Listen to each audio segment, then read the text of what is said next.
가천의대 길병원 신경과의 박기영입니다. 예전에 제가 수면과 치매로 한번 인사드린 적이 있었는데 오늘은 수면과 기억이 어떤 연관관계를 갖는지에 대해서 좀 말씀드리고자 합니다. 사실 수면과 치매를 할 때 그때도 좀 말씀을 드렸는데 최근 수면 분야, 이게 치매 쪽에서도 이제 수면에 대한 관심이 굉장히 많거든요. 왜냐하면 우리가 알츠하이머병이 지금 제일 많이 연구가 되어 있는데, 이 알츠하이머병을 일으키는 아밀로이드라고 하는 이 비정상적인 아주 독성을 가진 이 단백질이 잠을 잘 때 우리가 몸 밖으로 배출이 되죠. 이런 게 알려지면서 최근에 이 수면에 대한 연구가 상당히 많이 치매 분야에서도 진행이 되고 있습니다. 근데 그 이전부터 사실 기억과 수면이 연관이 있다, 이런 얘기들은 훨씬 더 그 이전부터 되어 오고 있었고, 연구는 더 많이 진행이 되어 오고 있었습니다. 그러면 이번 시간에는 수면이 어떻게 기억력에 영향을 주느냐, 그거에 대해서 좀 말씀을 드리고자 합니다. 먼저 수면에 대해서 얘기하기 전에 그럼 도대체 기억이 뭐냐, 이걸 알아야지 우리가 또 수면을 이해하는데 도움이 될 것 같습니다. 그래서 기억이 어떻게 우리 뇌에 저장이 되는지에 대해서 먼저 말씀을 드리고 시작을 하도록 하겠습니다. 그거에 이제 들어가기 전에 제가 돌발 퀴즈 하나 여기서 드릴게요. 한번 쭉 들으시면서 한번 좀 생각을 해 보시죠. 이건 일본에서 한 실험인데요.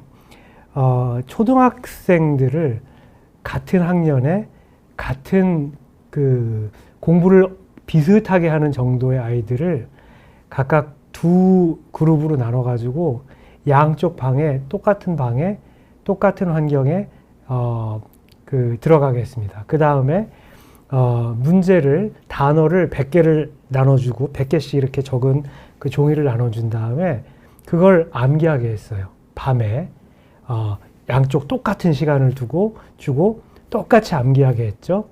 그 다음에 그거를 암기한 걸 바로 적어보라고 했어요. 그리고 나서 그 두 양군을 양쪽 방을 똑같이 이제 방에 있는 애들을 재웠습니다. 그리고 아침에 일어나서 똑같은 실험을 했어요. 똑같이 이제 종이를 나눠주고 어제 외운 걸 다시 한번 써봐라. 그랬더니 잠자기 전에는 양쪽 애들이 전부 다 비슷하게 맞추는 걸 볼 수가 있었는데, 잠을 자고 났더니 한쪽 방에서 잤던 애들은 다른 쪽 방에 잤던 애들보다 훨씬 더 월등하게 많이 맞추는 거를 봤습니다. 근데 양쪽 환경은 다 똑같았거든요. 딱 한 가지만 달랐습니다. 그게 도대체 뭘까요? 잠자는 시간도 똑같이 했고, 양쪽 비슷하게, IQ도 다 비슷하고 성적도 다 비슷한 애들이거든요. 나머지 잠도 다 똑같이 재웠어요. 똑같은 시간에 재우고 똑같은 시간에 일어나게 하고. 도대체 뭘까요? 한번 생각해 보시죠. 이 시간이 끝날 때 제가 정답을 말씀드리도록 하겠습니다. 우리가 기억이라고 하면요, 기억이 이제 우리 뇌에 이제 기억이 되잖아요. 근데 그 기억을 분류하는 그런 방법들이 있습니다. 기억을 분류하는 방법은요, 일단 기억은 이 서술기억, 우리가 서술기억이라고 하면 이렇게 말하고 이런 기억들을 얘기를 합니다. 그리고 절차기억은 우리가 어떤 행위를 하는 거를 기억하는 걸 얘기해요. 자전거를 탄다든지, 아니면은 붓글씨를 쓴다든지, 글씨를 쓴다든지, 이렇게 행위를 하는 거, 이런 것들을 얘기를 하는 겁니다. 이런 두 가지 큰 기억으로 나눌 수가 있어요. 그리고 이 서술기억은 일화기억이라고 하는 것과 의미기억이라고 하는 걸로 나눌 수가 있거든요. 근데 이 일화기억은 뭐냐면, 우리가 오늘 아침에 뭐 먹었나, 어제 뭐 했나, 이런 거 기억하는 거예요.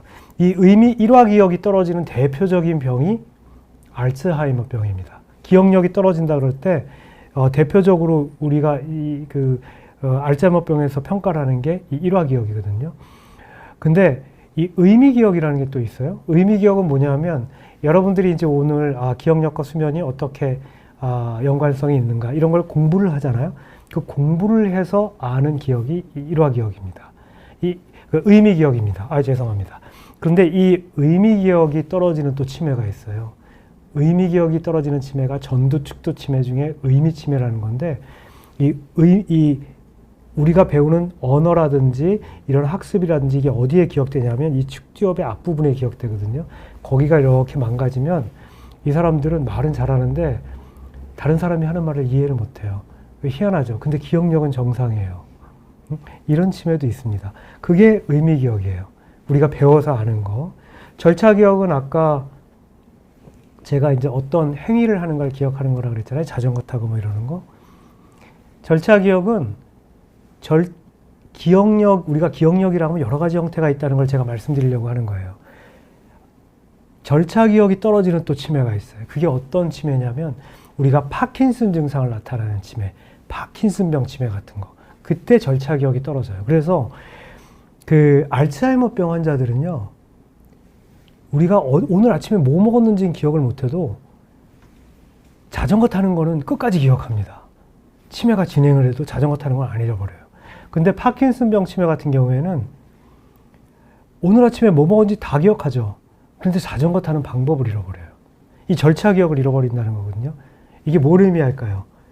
기억되는 위치가 다른 거예요. 기억되는 위치가. 우리가 서술 기억이라고 하는 거는요, 뇌의 피질, 겉부분에 기억이 저장됩니다. 근데 우리가 절차 기억이라고 하는 것은 뇌의 심부, 뇌의 안쪽에 기억이 돼요. 그러니까 기억되는 게 다르죠.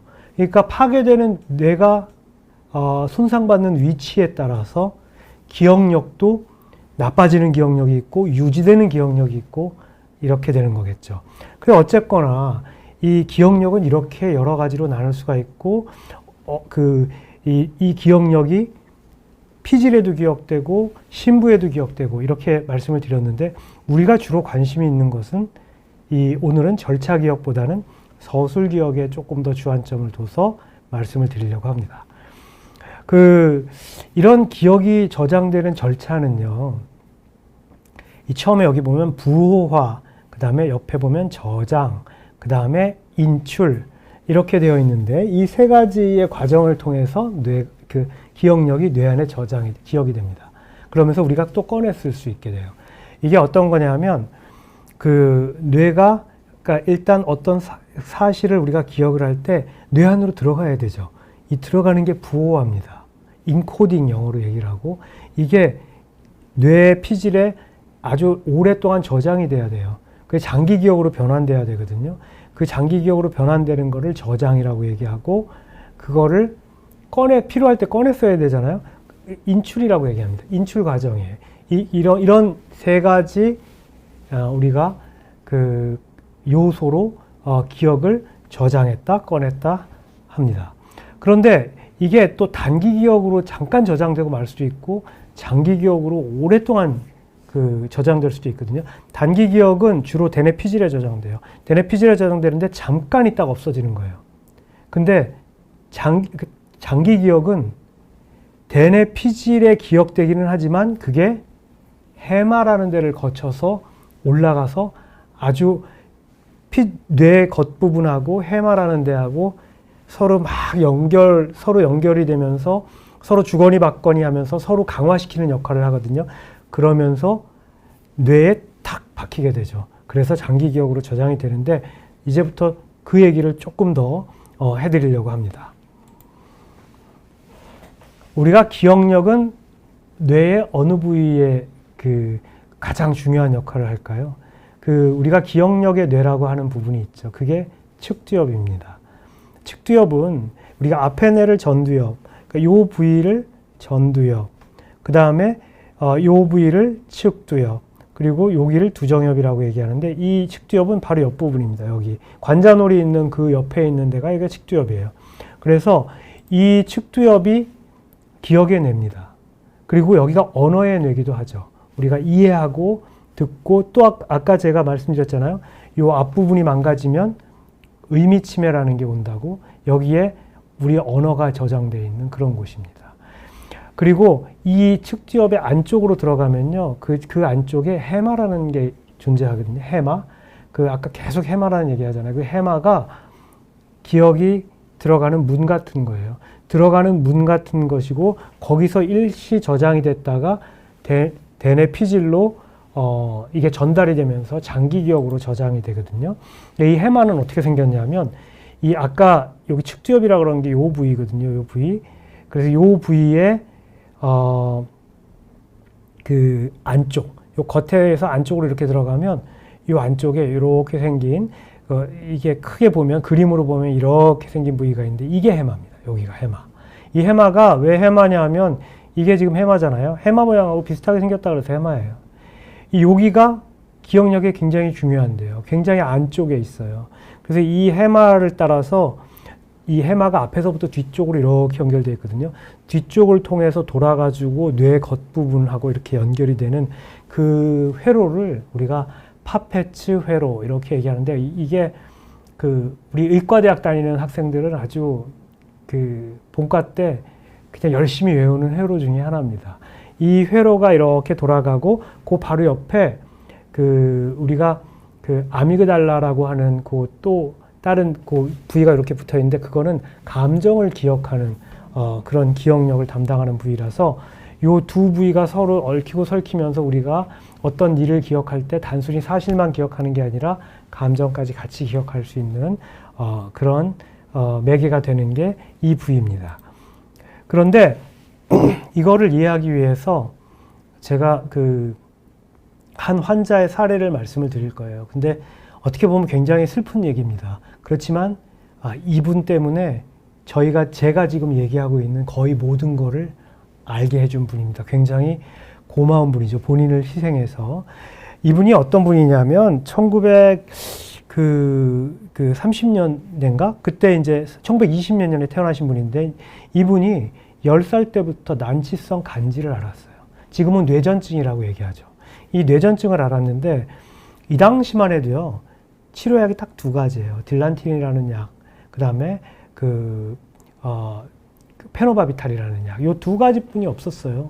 그래서 그 치료할 수 있는 그 약제가 굉장히 한정되어 있었기 때문에 뇌전증을 제대로 치료를 못했어요. 근데 이 당시에 뭐가 유행을 했냐 하면 정신신경외과학이라는 게 있어요. 그래서 그 정신신경외과적인 수술, 이런 것들은 뭐냐 하면 그 뇌의 일정 부분을 파괴해가지고 어떤 정신적인 그런 증상들을 고치게 하자.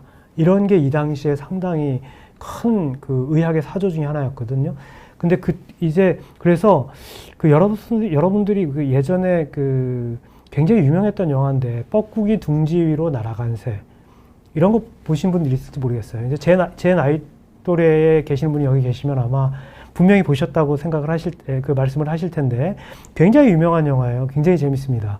이게 뭐냐면 어떤 사람이 어떤 죄수인데, 이 사람이 자기가 이제 그 감옥에 가기 싫으니까 정신과 환자 행세를 해가지고 정신병원으로 가게 됩니다. 정신병원으로 갔는데 거기에 수간호사가 거의 독재같이 막 그 횡포를 휘둘러요. 그래서 이 사람이 그 수간호사의 반대를 하다가 결국은 그 정신과 병원에서 전두엽 절제술을 하게 됩니다. 왜냐하면 너무 폭력성이 강하고 이런 사람들을 전두엽 절제술을 하는 경우가 있었거든요. 그 옛날에.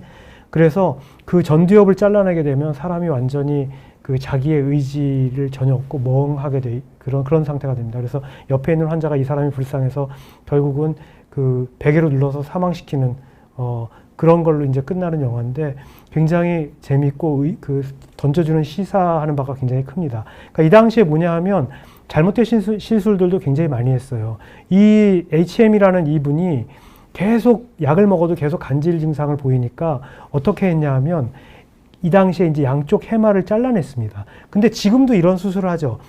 뇌전증 수술을 합니다. 근데 지금은 이 당시에는 이 뇌전증의 그 간질파가 나오는 부위가 어딘지 정확하게 모르기 때문에 그냥 잘라버렸어요.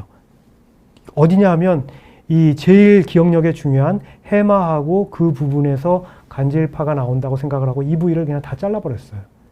그러니까 지금은 이런 것들이 나오는 데들을 굉장히 국소적으로 잘 국소화하고 또 아주 중요한 부위면 수술하지 않습니다. 이렇게 중요한 부위는. 근데 이 당시에는 이 부위가 기억력에 중요한지 몰랐어요. 그래서 여기를 잘라버렸어요. 그랬더니 여기가 아까 해마라고 말씀드렸잖아요. 근데 여기 보면 이렇게 뻥 뚫렸죠. 여기 수술해가지고 이렇게 그냥 없애버린 거예요. 그랬더니 이 사람이 어떤 증상이 나타났냐 하면 기억력이 30분을 못 갑니다. 그러니까 이분을 수술한 그 신경외과 의사를 한 달에 한 번씩 이 HM이라는 분이 만났는데 항상 하는 얘기가 똑같았어요. 누구시죠? 이게 천물음이에요. 그러니까 매달 보는데 기억을 못해요. 이분의 기억은 30분 이상 가지 않습니다. 이분이 꼭 알츠하이머 치매병 치매 환자하고 같죠. 알츠하이머병 치매 환자도 그 해마의 위축이 굉장히 심하죠. 그런데 차이점은 뭐냐면 뇌 피질이 알츠하이머병 치매 환자는 피질도 쭈그러드는데 이분은 피질은 정상이에요. 그래서 여기에 기억된 것들, 예전에 다치기 전에, 수술하기 전의 기억들은 다 온전하게 가지고 계셨습니다. 그래서 이분이 2008년도에 돌아가셨거든요. 2008년도에 돌아가시기 전까지는 살아계셨기 때문에 이분을 HM 이렇게 약자로 불렀어요, 약자로. 근데 돌아가신 다음에 이분의 본명이 전 세계에 공개가 됐습니다. 이분의 본명이 헨리 몰레이슨이라는 분이에요. 이 헨리 몰레이슨에 대한 자전적인 어떤 얘기, 그 다음에 이분에 의해서 우리가 알게 된 기억에 대한 그런 이야기들, 이런 연구 결과들, 이런 것들을 이런 수잔 콜킨이라는 이 MIT에 있는 뉴로사이언스 랩의 예전에 디렉터였거든요. 지금은 이제 은퇴하신 이런 분인데 이분이 이 책을 썼어요. 그래서 우리나라 제목으로 어제가 없는 남자, 기억을 못하니까 어제 일을 기억을 못하니까 어제가 없는 남자, HM의 기억, 이런 책을 썼습니다. 이분이 헨리 몰레이슨입니다. 영어로는 Permanent Present Tense라는 영원한 현재 시제, 뭐 이런 제목의 책인데 이분이 굉장히 잘생겼죠. 이분이 이제 60대 때 이렇게 이분이 기억에 관한 거의 모든 그런 실험에 다 참여했습니다. 그래서 지금 알려진 이런 모든 기억에 대한 그런 연구들, 그러니까 결과들을 이분이 거의 다 알려준 거예요. 그래서 굉장히 우리한테는 고마운 분이고 본인은 그렇지만 굉장히 불행한 삶을 살았던 그런 분입니다. 이 책을 한번 읽어보시면요. 거의 지금까지 기억력이라는 거의 연구가 어떻게 진행되어 왔는지 이런 것들을 아주 자세하게 알 수 있습니다. 의과대학 다니시는 분들, 그 다음에 심리학 하시는 분들, 이 기억에 대해서 공부하시는 분들은 반드시 읽어야 될 책입니다. 권해드리고요. 그러면 지금까지 이제 기억에 대해서 제가 여러 가지를 말씀을 드렸는데, 그럼 도대체 수면하고 기억이 어떤 연관이 있길래 이렇게 수면하고 기억을 연관해가지고 나와서 얘기를 하느냐. 지금부터 이제 그 얘기를 드릴게요. 잠을 제대로 못 자면 집중력이 떨어진다는 건 다 알고 계시죠. 이게 대표적인 사건입니다. 일본이에요, 일본. 신칸센인데, 신칸센이 이게 급행열차, 우리 KTX, KTX인데 270km로 달리다가 정거장을 그냥 지나쳐버렸어요. 지나쳐버리고 급정거를 했습니다. 이게 2003년 2월 26일 날 있었던 일인데, 기관사를 왜 그랬나 이렇게 조사를 하다 보니까 이 기관사가 수면 무호흡증을 굉장히 오랫동안 앓았대요. 수면 무호흡증이 뭐죠? 수면 연구학회에서 지금 하는 이 프로그램을 계속 보셨던 분들은 아마 잘 아실 거예요. 우리가 야간에 잠을 잘 때 정상인들도 숨을 일정 시간 안 쉴 수가 있습니다. 근데 이게 10초 이상 숨을 안 쉬는 시간이 5번 이상이 되면 시간당 1시간에 그럼 우리가 수면 무호흡증이라고 얘기합니다. 근데 이런 것들이 심한 사람들은요, 1시간에 70회, 80회 이렇게 숨을 안 쉬고 어떤 분들은 2분, 제 환자들 중에서도 한 2분까지 숨을 안 쉬는 분 봤어요. 우리가 깨어있을 때 2분 숨 안 쉴 수 있나요? 그거 없거든요. 근데 그렇게 숨을 안 쉬고 산소 포화도가 60%, 50%까지 떨어집니다. 산소 포화도는 뇌에 90% 이상이 유지가 돼야 돼요. 근데 이렇게 떨어져요. 그러면 잠을 못 자요. 왜냐하면 잠은 조금 이따 말씀드리겠지만 얕은 잠부터 깊은 잠으로 쭉 들어갔다가 다시 얕은 잠으로 나왔다 이래야 되거든요. 꿈도 꾸고. 근데 이런 분들은 깊은 잠으로 들어가려고 그러면 숨을 안 쉬니까 뇌에서 깨워요. 야, 빨리 일어나. 숨 쉬어. 그래야 산소가 제대로 도니까 산소가 모자라. 우리가 죽겠어. 그러면서 깨워요. 그러니까 깊은 잠을 못 자고 계속 얕은 잠만 잡니다. 그러면 10시간을 자도 피곤해요. 낮에 졸립고. 이 사람도 수면 무호흡증을 앓았어요. 그래서 밤에 잠은 잤는데 이게 집중력이 떨어진 거죠. 낮에 졸음운전을 한 거예요. 그래서 이 수면 무호흡증을 진단받았다는 게 알려지면서 이 수면 무호흡증이 다시 한번 관심을 받게 된 그런 사건이 있었습니다. 제가 이걸 말씀드리는 이유는 잠을 못 자면 집중력이 떨어지죠. 그럼 인지기능이 떨어져요. 이건 너무나 당연한 겁니다. 여기 다른 실험 하나가 있는데요. 2003년에 같은 해에 이제 트럭 운전사들한테 한 실험이에요. 이건 미국 실험인데요. 66명의 트럭 운전사한테 일주일 동안 하루에 3시간, 5시간, 7시간, 9시간 재운 다음에 낮에 화면을 보여주고 불빛이 딱 나타나면 딱 버튼 누르는 거예요. 그러니까 얼마큼 반사 능력이 좋은가 이런 걸 보는 거죠. 예. 그리고 이 사람들을 봤더니 요게 9시간, 7시간, 5시간, 3시간 이게 하루, 이틀, 사흘, 나흘 이렇게 계속 그렇게 재우면 반응 시간이 점점 떨어져요. 3시간 잔 사람, 그 다음에 5시간, 7시간, 9시간 잔 사람은 아주 정상적입니다. 근데 이 사람, 그러니까 잠을 제대로 못 자면 이런 반사신경도 떨어지고 그렇다는 얘기죠. 근데 3일 동안 그 다음에 똑같이 재웠어요. 똑같이 재웠는데도 그 다음에는 이게 정상적으로 이 기능이 회복이 돼야 되는데 이게 회복이 안 됐습니다. 이게 뭘 얘기를 하는 거냐면 잠을 제대로 못 잔 상태에서 익힌 그런 그 기능은 잠을 제대로 잔 상태에서 익힌 기능을 따라가지 못해요. 기억력도 마찬가지입니다. 그래서 우리가 예전에 지금도 아마 지금은 더 하겠지만 저희 때 이제 대학 시험 보고 그럴 때는 3당 4락 그랬거든요. 3시간 잠은 붙고 4시간 잠은 떨어진다. 고3 때. 이게 완전히 말도 안 되는 얘기죠. 잠을 충분히 자야 내가 익힌 그런 학습한 것도 오랫동안 기억을 할 수가 있습니다. 지금부터 왜 그런지를 알려드릴게요. 이 실험은 보세요. 수면 부족이 이제 기억력을 왜 어떻게 떨어뜨리는지를 말씀을 드릴 텐데 하나는 운동 기억이고 하나는 이제 시각 기억에 대한 연구입니다. 이건 운동 기억인데 62명의 정상 성인을 왼손으로 4, 3, 4, 1, 3, 2, 4를 키보드로 눌러서 얼마나 정확하게 빨리 30초간 수행하는지를 계속 훈련을 시켰어요. 훈련을 시킨 다음에 15명은 아침 10시에 해보게 하고 밤 10시에 다시 해보게 했습니다. 그랬더니 비슷해요. 근데 잠을 충분하게 재우고 다음날 해봤더니 갑자기 이렇게 증가하는 것을 알 수가 있습니다. 갑자기 어제까지는 제대로 못했는데 오늘은 너무 잘하는 거예요. 또 한 그룹은 아침 10시에 한번 테스트를 했더니 요만큼 초록색이 나왔어요. 그 다음에 밤에 충분히 재운 다음에 다시 한번 했습니다. 그랬더니 그 전날과 마찬가지로 잠을 재운 다음에 비슷한 정도로 증가를 했어요. 그리고 나서 밤에 다시 했더니 거의 비슷해요. 이 두 군간에는 차이가 없었습니다.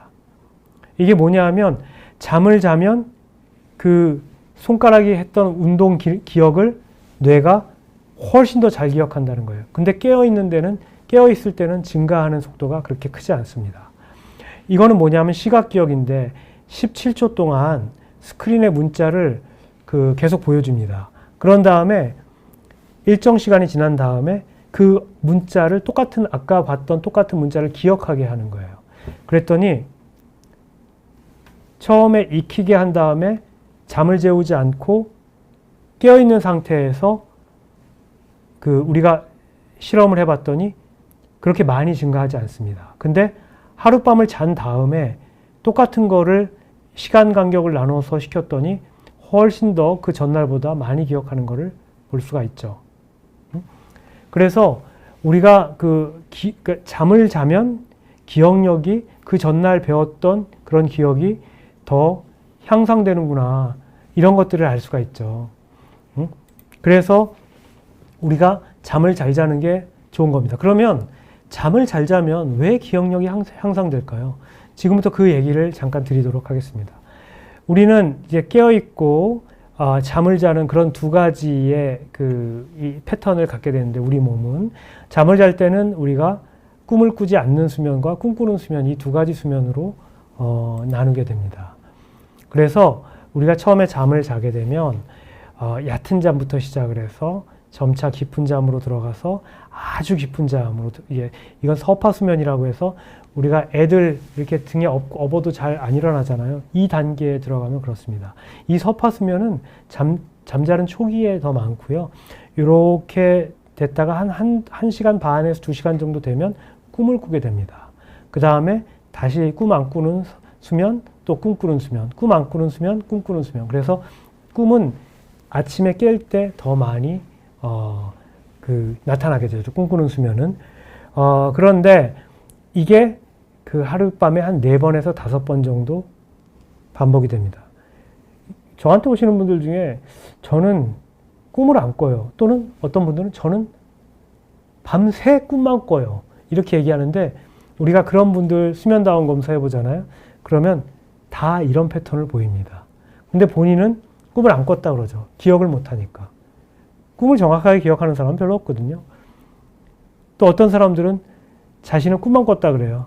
근데 실제로 보면 깊은 잠도 자고 얕은 잠도 자고 그렇습니다. 근데 이런 단계들이 전부 다 기억력에 굉장히 중요합니다. 특히나 우리가 아주 깊은 잠을 잘 때 이렇게 천천히 움직이는 이걸 서파수면이라고 그러거든요. 그리고 우리가 한 중간 정도 잠을 잘 때 이렇게 빠르게 움직이는 이걸 스핀들이라고 얘기하는데, 이 빠른 이런 그 뇌파가 나타날 때가 있습니다. 이 두 가지 전부 다 기억력이 굉장히 중요합니다. 왜냐하면 이렇게 빠르게 움직이는 이 파는 우리가 낮에 기억력이 뇌 안으로 들어왔을 때 그 기억이 잠잘 때 해마에서 계속 반복이 돼요. 반복이 돼서 리플레이를 하죠. 우리가 테이프를 틀고 또 틀고 또 틀고 하는 거와 마찬가지입니다. 해마에서 계속 틀고 또 틀고 또 틀고, 그러니까 기억이 좋아지는 거죠. 그러면서 어떻게 하느냐 하면 이 서파수면 있죠. 느린 수면, 깊은 잠이 들어가면 이 대뇌, 피질 이쪽에 신호를 보냅니다. 신호를 보내서 그쪽으로 테이프를 돌리고 또 돌리고 또 돌리고 하면서 거기서 잘 기억을 다듬어 가지고 이 대뇌 피질에 하나씩, 2개씩 이렇게 차곡차곡 넣어놔요. 이게 차곡차곡 잘 들어갈수록 우리가 필요할 때 잘 꺼내 쓸 수가 있는 겁니다. 그래서 잠자는 게 중요한 거예요. 여기에 지금 이게 그 그림인데 보겠습니다. 여기가 이제 해마에서 우리가 잠을 자잖아요. 그러면 요 아주 빠른 파들이 나와요. 이 빠른 파들이 아까 얘기했죠? 이 빠른 파들이 계속 오늘 낮에 오늘 지금 배운 이거를 잠자는 동안에 아마 오늘 잠 푹 주무시면 해마가 열심히 일을 해가지고 제가 말씀드린 거를 기억하고 또 기억하고 되살리고 오늘 이런 것들을 이제 계속 반복을 하다가 뇌피질로 이렇게, 여기에 서파수면이거든요. 깊은 잠, 이런 깊은 잠을 잘 때 이 서파수면으로 서파수면이 생겼을 때 대뇌피질로 차곡차곡 옮깁니다. 그러면 제가 지금 얘기한 이 서파수면하고 이 빠른 수면은 언제 나타나는 거냐 하면 이 꿈꾸지 않는 수면 때 나타나는 거예요. 이 빨간 게 꿈꾸는 수면이고, 그러면 꿈꾸는 수면 때는 기억이 작용을 안 하냐? 그렇지 않아요. 꿈꾸는 수면 때도 다 기억이 작용을 하죠. 일반적으로 얘기하기에 이게 장기 기억으로 저장하는 거거든요. 장기 기억으로 저장하는 과정입니다. 우리가 아까 제가 얘기했던 그 서술 기억 있죠. 서술 기억. 우리가 오늘 뭐 했나? 오늘 뭐 먹었나? 오늘 뭐 배웠지? 뭐 이런 거 기억하는 거. 그게 서술 기억이라고 얘기했잖아요. 그런 서술 기억들은 주로 꿈을 안 꾸는 수면 때 뇌 안에 저장이 됩니다. 겉부분에. 근데 우리가 아까 제가 절차 기억이라고 얘기한 거 있죠. 자전거 어떻게 타지? 우리가 자전거 타는 거 배운 거. 또 야구 그 배팅하는 거 배운 거, 뭐 테니스 치는 거 배운 거, 이런 게 절차 기억이거든요. 기억하는 거. 걔네들은 언제 주로 기억이 되느냐? 걔네들은 꿈꾸는 수면 때 기억이 됩니다. 꿈꾸는 수면 때 절차 기억이 되는데, 절차 기억은 주로 어디에 기억이 되냐면 뇌 안쪽에 기억이 돼요. 그런데 이게 꼭 이렇게 두 개가 나눠졌느냐? 그런 건 아니에요. 어떤 연구자들은 뭐라고 얘기하냐면, 우리가 깊은 잠을 잘 때는 우리가 그 조금 아까 얘기했던 그런 기억들이 뇌의 피질에 기억이 되는데, 이게 꿈꾸는 수면일 때 잘 다듬어진다, 이렇게 얘기하는 사람도 있습니다. 우리가 기억을 할 때 필요 없는 기억들은 우리가 잊어버리잖아요. 잊어버리고 꼭 필요한 기억들만 강하게 남는 경우들이 상당히 많죠. 그게 왜 그러냐면, 이런 걸 주장하는 연구자들에 의하면 우리가 깊은 잠을 잘 때 대충 기억이 된 이 기억을 꿈꾸는 기억일 때 잘 다듬는다는 거예요. 그리고 또 깊은 잠을 잘 때 또 여기에다가 추가해서 첨가하고, 이걸 또 꿈꿀 때 또 다듬고, 이 과정이 밤새 반복이 돼서 우리가 기억하는 그런 제대로 된 기억을 할 수 있게 된다라는 게 그 학자들의 설명입니다. 그러니까 이런 그 기억이 왜 어떻게 뇌에 기억되느냐에 대해서는 몇 가지의 가설이 있는데, 제가 대표적인 가설만 말씀을 드린 겁니다. 실제로 연구한 거 한번 볼까요, 여기? 이건 뭐냐 하면, 어떤 사람한테 이 미로를 계속 찾아가는 그런 훈련을 계속 시킵니다. 훈련을 계속 시킨 다음에 밤에 자게 했어요. 밤에 자게 했더니 요 부위가 이렇게 활성화되는 걸 볼 수가 있어요. 이거는 뭐냐 하면, 우리가 우리 MRI 중에서 특수하게 이렇게 조작을 해가지고 MRI를 찍으면요, 이 MRI가 밤에 뇌가 어느 부위가 활성화되는지를 우리가 알 수가 있어요. 딱 요 부위가 활성화되는데, 여기가 어디냐 하면 두정엽이라는 데예요. 그리고 여기가 어디냐면 해마 있는 데고요. 그러니까 해마하고 두정엽이 막 활성화가 되는 거예요. 이게 근데 잠을 잘 때 찍었거든요. 거의 똑같은 부위가 활성화가 된다는 거예요. 특히나 요 아래 보면 여기 해마 있죠. 해마가 똑같이 잠을 자는 동안에 그 활성화가 되더라는 거예요. 이게 어떤 의미냐 하면, 이 두정엽이 여기거든요.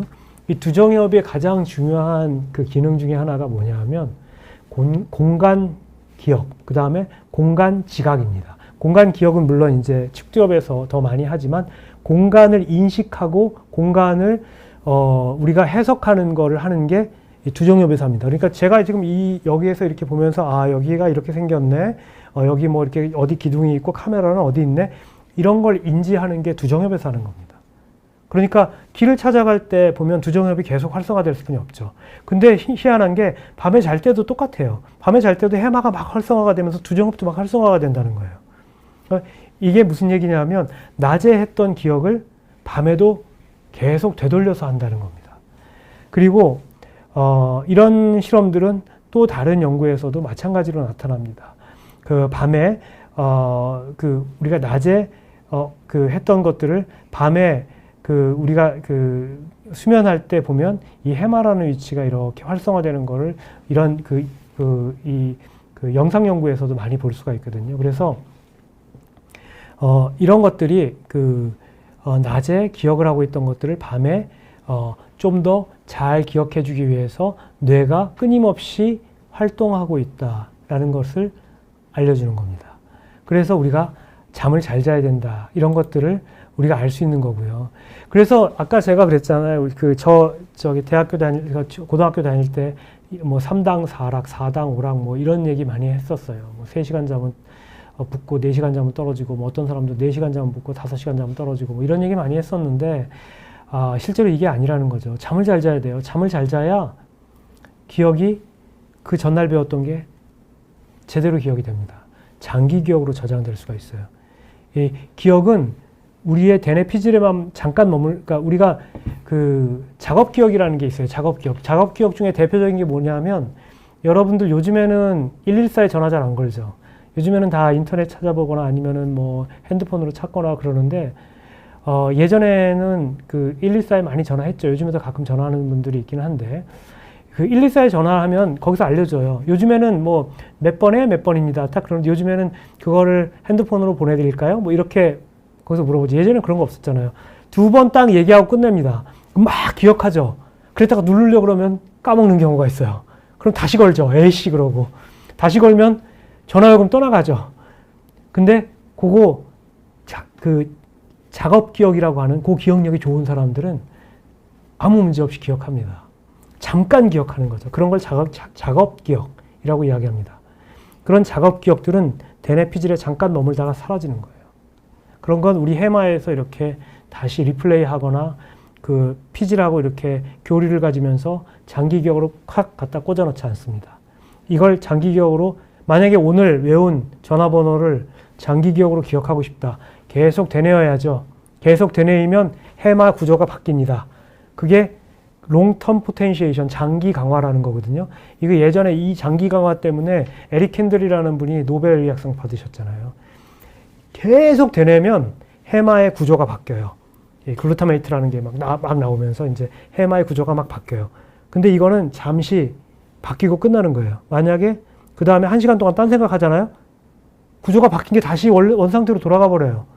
그럼 이걸 언제 뇌로 피질로 보내야 되느냐? 계속 기억하고 했던 것을 우리가 충분히 기억해서 연결을 시켜 놓으면 밤 동안에 이게 다시 리플레이하고 하면서 단백질 구조가 변하면서 뇌 피질로 커뮤니케이션을 가지면서 뇌 피질에 장기 기억으로 박아놓는 겁니다.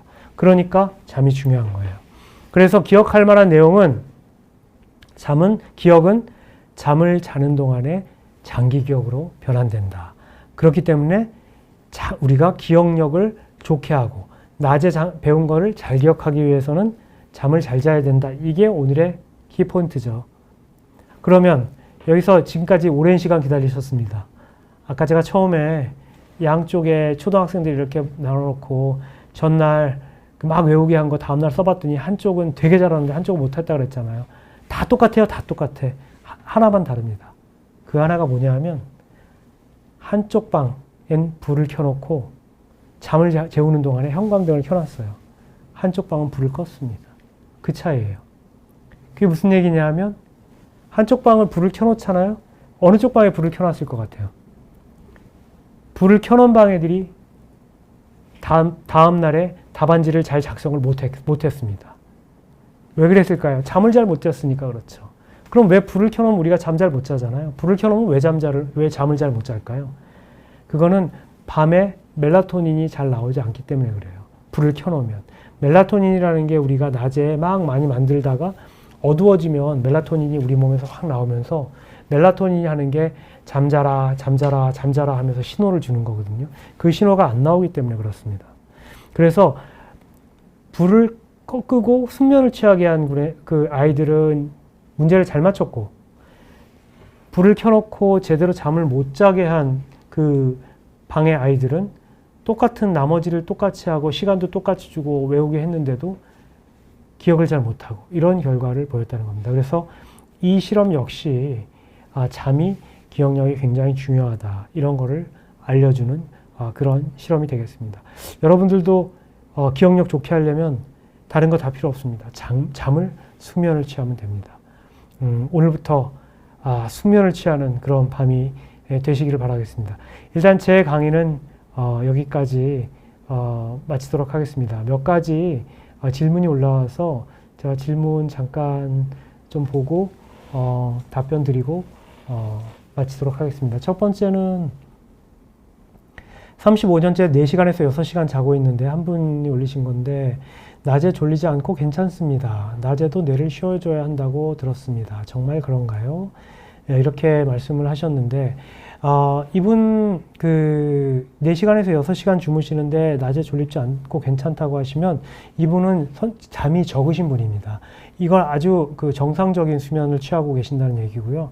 낮에도 뇌를 쉬어줘야 한다고 들었습니다. 라고 얘기했는데 뇌를 쉬어주는 건 굉장히 중요합니다. 우리가 가끔 멍 때린다 그러잖아요. 그거 굉장히 중요하다 그러죠. 사실은 멍 때린다는 게 이게 명상하고 거의 비슷한 개념이거든요. 우리가 명상을 하면 심신도 좋아지고 뇌도 굉장히 맑아지고 기억력이 좋아진다는 그런 얘기들 많이 하는데 맞습니다. 낮에도 뇌를 쉬어주는 게 필요하고요. 그러니까 아무 생각 하지 않고 5분, 10분 명상 아니면 멍하게 있는 이런 시간도 굉장히 좋습니다. 그리고 낮잠을 자는 거, 낮잠 자는 것도 굉장히 좋고요. 낮잠을 잘 때는 근데 1시간 이상 주무시면 우리가 밤에 야간 수면을 방해하기 때문에 1시간 이내로 낮잠을 자는 거는 권장할 만하고, 한 가지 이분 그 질문에서 제가 꼭 말씀드리고 싶은 것은, 어떤 분들은 본인은 5시간뿐이 못 자기 때문에 많이 자야 된다고 말씀을 하세요. 너무 힘들다고. 근데 그분이 낮에 피곤하냐? 절대로 그러지 않아요. 그런데 왜 잠을 자고 싶으냐 하고 여쭤보면 밤에 잠 안 자는 시간이 너무 괴롭기 때문에 잠을 자고 싶다고 얘기를 해요. 그럴 필요는 없습니다. 우리가 그러니까 수면제라도 들여서 잠을 재울 것이냐 안 재울 것이냐, 그 잠을 잘 것이냐 말 것이냐를 결정하는 문제는 낮에 어젯밤에 잠을 잔 게 부족해서 낮에 영향을 주느냐 안 주느냐, 그 차이입니다. 그래서 만약에 낮에 일상생활에 영향을 안 준다면 굳이 잠을 늘리려고 노력하실 필요 없습니다. 그게 원래 본인의 잠인 거기 때문에 그렇습니다. 그리고 또 한 분은 위가 안 좋아서 커피를 끊었는데 잠을 잘 잔다고 말씀하셨고요. 커피를 마실 때는 자주 깨곤 했는데 다시 잠들기가 힘듭니다. 안 마시고부터는 잘 자는데 커피가 관계가 있나요? 당연히 관계가 있죠. 커피는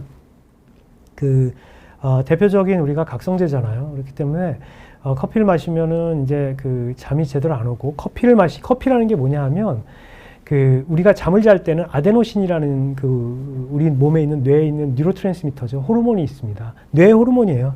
그 호르몬이 쫙 나와가지고 우리가 각성의 중추들을 다 억제를 합니다. 깨어있을 때 나오는 그 호르몬들을 다 억제를 해요. 아데노신이라는 게. 그러니까 아데노신이 작용을 하려면 아데노신 수용체, 리셉터에 가서 붙어야 되거든요. 근데 커피가 그 리셉터에 가서 대신 붙어 있어요. 그러니까 아데노신이 작용할래야 작용할 수가 없어요. 문을 딱 막고 있으니까 들어갈 수가 없는 거예요. 그러니까 커피를 많이 마시면 커피 효과가 없어질 때까지는 이 아데노신이 작용을 못 해요. 그러니까 안 졸립죠. 그래서 커피를 제 환자들 중에 낮에 기억력이 너무 나빠서 오셨어요. 이 사람 보니까 경도인지 장애 또는 초기 치매 환자예요. 근데 어느 날 좋아졌대요. 치료도 안 했는데 약도 안 먹었대요. 그래서 어떻게 그랬냐 그랬더니 저한테 얘기하는 게 있었어요. 낮에 커피를 12잔씩 마셨대요. 그러다가 커피를 끊었더니 잠도 잘 자고 기억력도 좋아진 거예요. 근데 이 커피는 있잖아요. 반감기가 몇 시간이냐 하면 반감기가 8시간이에요. 그러니까 커피 한 잔을 마시잖아요. 제가 커피숍에 가가지고 이만한 커피 한 잔을 마셨어요. 그러면 그거가 해독이 되려면 8시간 걸리거든요. 반이 해독이 되려면. 그 다음에 또 반이 해독이 되려면 또 8시간이 지나야 돼요. 아침에 내가 커피를 마시면 16시간 후에 저녁 때 내 몸 안에 커피의 농도가 4분의 1, 아침에 마신 거에 4분의 1이 남아 있습니다. 한 잔을 마셔도. 그러니까 커피를 2잔, 3잔, 4잔 마시면 어떻게 되겠어요? 오전에 4잔을 마셨다. 밤에 한 잔 그대로 남아있는 거죠. 그러니까 커피를 줄이는 게 중요하고, 가능하시면 잠이 안 온다? 그러면 커피부터 끊는 게 좋습니다. 물론 커피에 좋은 효과도 많아요. 커피를 연구하시는 분들 보면 커피가 우리 몸의 노화를 예방한다는 그런 얘기도 하고 치매를 예방한다는 얘기도 하고 좋지만, 일단 잠을 방해한다 그러면 당연히 커피부터 끊으셔야 됩니다. 그리고 또 한 분은 슬립 사이클 몇 번 있는 게 좋은가요? 전 4시간, 6시간 잔이, 6시간 잔이 궁금해요. 이거는 대부분 4번에서 5번이 평균적입니다. 4번에서 5번 정도가 평균적이고요. 잠을 끊어서 많이 자는 거랑 장기 기억이랑 당연히 관계가 있죠. 지금까지 계속 그거 설명드렸고요. 뇌는 어떤 게 장기 기억으로 갈 기억이고 어떤 건 버려둬야 될 기억인지 판단하는 기준이 궁금합니다. 그 기준이 뭔지 저도 궁금합니다. 근데 잠을 잘 때 문제는 우리가 꿈을 꿀 때 꿈을 명확하게 꾸지 않잖아요. 꿈은 막 말도 안 되는 꿈도 되고 이게 막 얘기가 안 되는 것도 많고 그렇잖아요. 그 꿈을 꿀 때 우리가 낮에 우리가 필요 없다고 생각하는 것들을 버리고 필요하다고 생각하는 것을 남기고 이런 작용들이 이루어진다고 얘기하는 학자들이 있습니다. 근데 지금 말씀하신 분 말씀대로 그 기준이 뭔지를 몰라요. 그게 기억이 왜곡되는 그런 또 하나의 현상을 야기합니다. 그러니까 우리가 기억이 정확하다고 하지만 실제로 기억이 정확하지 않아요. 우리가 녹화해 놓고 나중에 그날을 기억을 해가지고 내가 기억한 걸 얘기한 다음에 그 녹화본을 틀어보잖아요. 굉장히 많이 다르다는 걸 알 수가 있습니다. 나는 분명히 이게 맞고 이게 틀림없다고 생각을 하는데 실제로 그날 녹화한 기억을 보면 달라요. 그게 왜 그러냐면 이 기억의 왜곡이거든요. 지금 말씀하신 어떤 건 버리고 어떤 건 기억하는지, 이게 사람마다 기준이 다른 게 아닐까 그렇게 생각을 합니다. 아직은 잘 모르겠어요. 거기에 대해서 연구된 바가 아직까지 충분치 않기 때문에. 그리고 한 가지 질문만 더 받겠습니다. 교대 근무자입니다. 3-4시간 회사에서 얕은 잠을 자고 퇴근 후 오전 10시 반 정도에 집에 와서 몇 시간 정도 자는 게 좋을까요? 너무 2-3시까지 푹 자면 두통이 오는 것 같기도 하고. 교대 근무하시는 분들이 굉장히 힘듭니다. 이 교대 근무하시는 분들이 왜냐하면 이 수면의 사이클을 우리가 일주기라 그러죠. 일주기. 우리 몸은 일주기를 딱 맞춰서 움직여요. 이게 일주기는 24시간보다 조금 더 깁니다.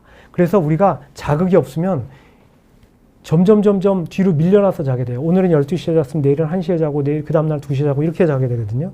근데 이 일주기를 딱 맞추는 기준이 뭐냐면 해가 뜨고 지고 거기에 맞춰서 우리가 생활을 하고 나가고 아침 먹고 점심 먹고 저녁 먹고 사람 만나고 그 다음에 밤에 어두워지면 들어와서 자고, 빛과 음식 그 다음에 외부 자극, 이런 게 우리 일주기를 딱 맞추는 데 굉장히 중요한데, 이 교대 근무를 하시는 분들이 너무너무나 힘든 게 뭐냐면 이 일주기가 계속 바뀌어요. 자극이 계속 바뀐다는 게 문제입니다. 그래서 가능하면 낮밤을 바꿔서 이 교대 근무할 때 낮에 잘 때 밤에 자는 거하고 똑같은 환경을 만들어 놓고 자는 게 굉장히 중요하고요. 몇 시간 정도 자는 게 좋으냐, 본인이 밤에 잘 때 잘 수 있는 시간을 자는 게 굉장히 좋죠. 그래서 그 기간을 잘 수 있는 그 환경을 만드는 게 굉장히 중요합니다.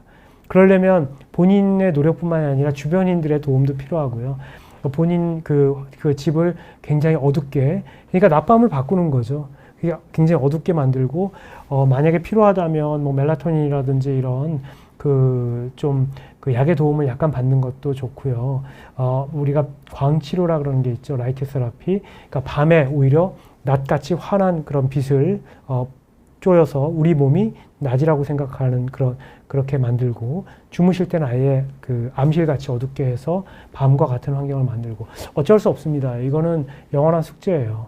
이게 교대 근무가 길면 길수록 적응하기가 쉬운데, 교대 근무가 저희 간호사 선생님들 진짜 힘듭니다. 특히나 여기 코로나, 저는 존경합니다. 제가 코로나 병동에, 저희가 중증 병동이 거점병원이기 때문에 저희 가천대길병원도 코로나 병동이 있거든요. 제 환자가 거기에 갔을 때 제가 가본 적이 있어요. 왜 지금도 가죠. 가끔 거기 환자가 입원하면 어쩔 수 없이. 그럼 옷 다 갈아입고 갑니다. 그리고 또 제가 가끔 이제 코로나 외래를 볼 때가 있어요. 그러면 다 갈아입고 이제 들어가죠. 막 쓰고. 저는 반나절도 힘들고요. 저는 1시간도 힘듭니다. 근데 거기에서 그걸 계속 근무하면서 낮밤 교대로 이렇게 근무하시는 거 보면 정말 존경스럽습니다. 그리고 이런 분들이, 이 헌신이 환자분들을 건강하게 하는데 굉장히 큰 도움이 됩니다. 근데 이분들이 한 2-3일에 한 번씩 교대 근무해요. 낮밤이 바뀌거든요. 또 우리가 비행기에서 이제 비행기 타시는 스튜어디스 분들, 뭐 이런 분들이 낮밤이 계속 바뀌어요. 어쩔 수 없습니다. 굉장히 힘듭니다. 환경을 제대로 조성하시는 게 굉장히 중요하고, 몇 시간 자는 게 좋은가, 본인이 피곤하지 않을 밤에 자는 시간을 낮에 자는 게 훨씬 좋겠죠. 그러기 위해서는 그런 좋은 환경을 만드는 게 굉장히 중요하지 않을까 생각을 합니다. 오늘 제 강의는 여기서 마치도록 하겠습니다. 제가 수면하고 이 치매 쪽에 대해서 지금 이제 2번의 강연을 했는데, 또 뭐 궁금하신 거 있으면 많이 올려주시면 제가 다음번에 또 관계되는 내용을 한번 준비해서 또 강의를 하도록 하겠습니다. 저는 또 다음번에 다른 기회에 또 다른 주제를 가지고 또 만나 뵙도록 하겠습니다. 감사합니다.